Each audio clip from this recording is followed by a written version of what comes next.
عقوبه كبيره مثلا زي كهربا او زي امام او وانتوا كبار الفرقه، بالتاكيد اللعيب بيبقى متاثر يعني.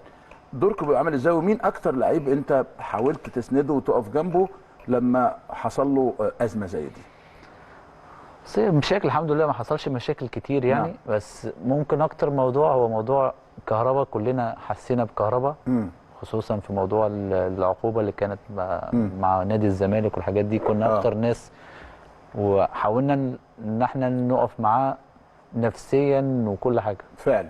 اه يعني انا حتى في موقف بيني وبينه انا بحب كهربا جدا. كلنا بنحب كهربا يعني كهربا من انظف الشخصيات اللي انت ممكن تقابلها في حياتك فعلا. بس هو وصل في مرحله تعب.